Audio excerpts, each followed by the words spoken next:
Hi everyone, and welcome to another episode of Radiant Central, and I'm your host, Natasha St. Michael, and thank you so much for joining me. So today I want to share some tips on how to make the transition back into exercise and getting fit easier. Okay, how to get through those first few weeks of getting back into an exercise routine, how to just make it better, more manageable, less painful, and fun, right? And get on top of it.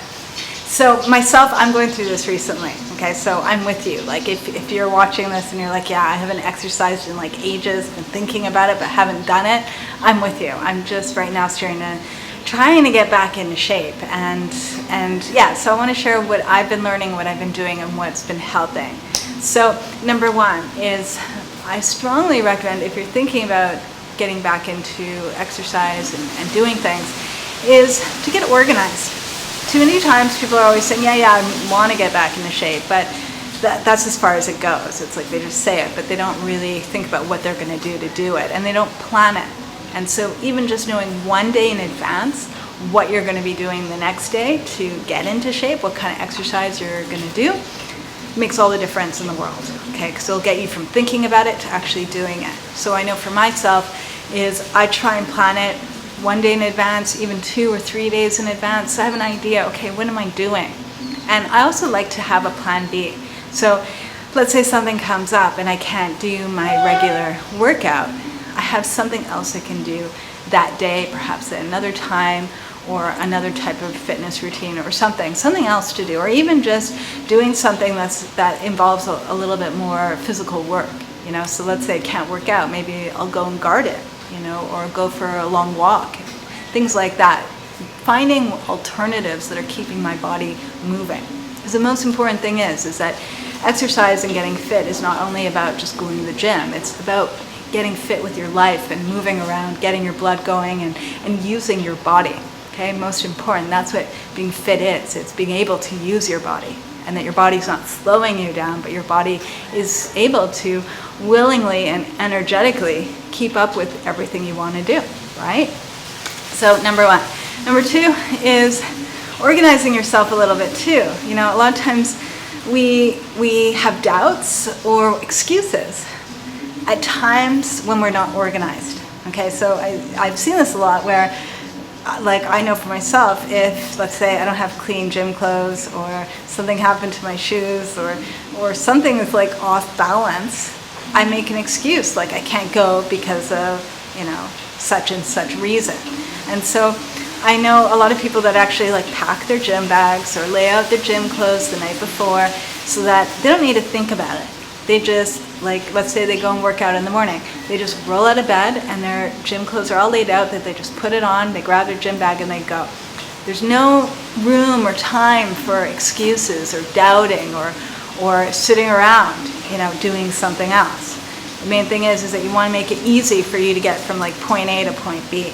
And so a lot of times it's about sort of having those visual cues around your home to remind you, that like the gym bag's at the door, so you've got to go and do it. Instead of like having to make things harder on yourself, it's like, how can you make it easier on yourself to actually go and exercise? Okay, very, very important. Next thing is, let's say you start working out. In the beginning, it's always hard, right? We get stiff muscles, muscle aches, pains, tired, cranky, all of it, right? It's hard. I would say the first 2 weeks of getting back into an exercise routine is always the toughest. Okay, after 2 weeks, it gets easier. And there comes that point where you feel so great exercising, you wonder why it took you so long to even do it, right? And you're going to get to that point. But you need to first get through those first few weeks of where things might be a little bit uncomfortable, things might be a little hard and challenging. And the one thing I recommend is when you first start exercising is to make sure to be drinking a lot of water, a lot of fluids, to make sure you're hydrated. And being hydrated is, part of it is drinking a lot of water and fluids, but also I recommend is eating water-rich foods. Really, really important. I find a lot of times we can even get more hydrated when we're actually eating foods that contain water, because those foods also contain minerals and electrolytes and all sorts of other great stuff that helps our body kind of hold on to that water and use it. And so very important is that along with drinking more water is to make sure to be drinking fresh fruits, fresh vegetables, things like that, things that contain a lot of water, because it'll hydrate your system, it'll help with your recovery, it'll give you more energy, and it'll just help to also decrease the inflammation, all of that. Water and fluids are your friend, and it's not always about what you're drinking, but also what you're eating as well. Number 2, I recommend too, is to be having a lot of green leafy vegetables, a lot of anti-inflammatory foods. Very important, because the main thing is that we know when we haven't used our muscles in a long time and you start exercising, you start having muscle aches and stiffness and all that, and that itself is inflammation.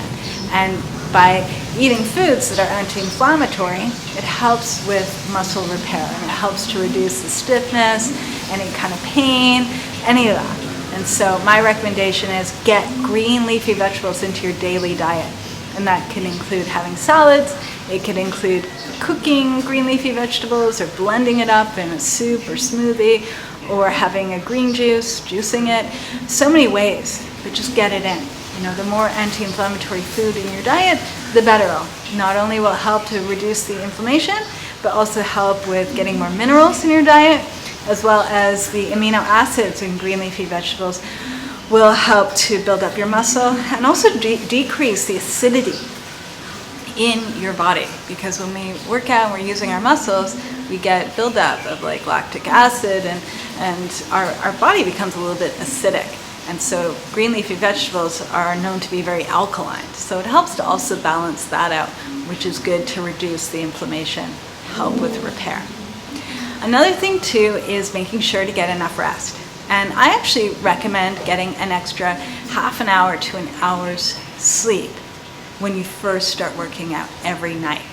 This will make a huge difference, because there's nothing worse than starting to work out and not getting enough sleep, and you wake up and you're cranky, you're tired, you're in pain, you're stiff, you feel awful, you feel drained, you feel like you haven't really rested. That's like the worst. And a lot of times the one thing that counters that, and the one thing that could actually make you wake up feeling rested and make you not have any stiffness, but feel more agile, more mobile, and feel good and energetic and even motivated to exercise, is getting extra good quality sleep. And sometimes I think people overlook this, is that they think, oh, they can just continue on their regular sleeping schedule. But I find if you're starting to work out, getting just even a half an hour extra of sleep makes a huge difference. And there's nothing better than waking up in the morning feeling energetic and rested, that you're more inspired and more willing to go and work out again the next day. But if you're not getting enough sleep, you're going to wake up and you're going to feel terrible. You're going to feel like a truck hit you. And the last thing you're going to want to do is go and work out. And every excuse is going to come up not to. Okay, so do your best to try and go to sleep a little bit early, or if you can sleep in a little bit later, do it, because it will help, definitely will help. Another thing too is I strongly recommend is moving around a lot when you first start working out. If you have an office job or a job where you're sitting around a lot, try your best to find ways to get up and stretch, take a walk, move around on your lunch break or your break, not to be sitting around, but actually go and take a walk. Do whatever you can to get as much movement into your day as possible without sitting at your desk or on the couch or lying down. A lot of times when we work out, it's been the first time in a long time, we're tired, right? And we just want to lay out on the couch all day. But it's kind of the last thing your body needs. Your body needs you to continue moving so that you encourage good blood flow and good circulation, which will help with your repair of your body and your muscles, and also to keep your body warm. It's kind of like when you're moving and you've got good blood circulation and everything can flow and flow well, it'll really decrease that inflammation. It'll really help promote repair, and it'll just make you feel a lot better. The worst thing you want to do is go and work out and then be sitting down all day, where it's like your blood just kind of gets stagnant in areas and blocked in areas. It's not going to be able to repair your body like it could and like it should. So my recommendation is actually to make the effort, even if you feel a little bit tired, is to try and do a little bit extra activity standing up. So if that means working on your computer standing up a little bit, do it. Or if it means being able to go for a walk for an extra 15 minutes, do it, or a half an hour. Whatever you can do just to help to get more blood flow going, the better. Because that too it'll just make your body work a little bit better and heal and repair much more quickly and much more efficiently. And then lastly, my last recommendation, which is really, really important, is to work on your core and your posture outside of exercise. So when you're exercising, I would say most people automatically become more aware of their core, their stomach, and their posture. And that's great. And you should be doing that while you're exercising.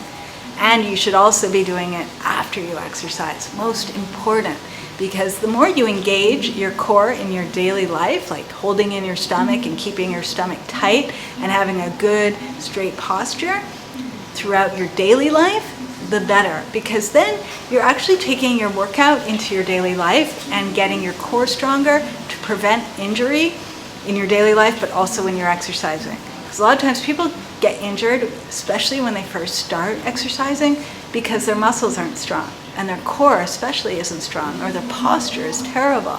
And then they're doing all these weight exercises and all sorts of stuff. And if things are not strong and in alignment, they kind of become more susceptible to hurting themselves.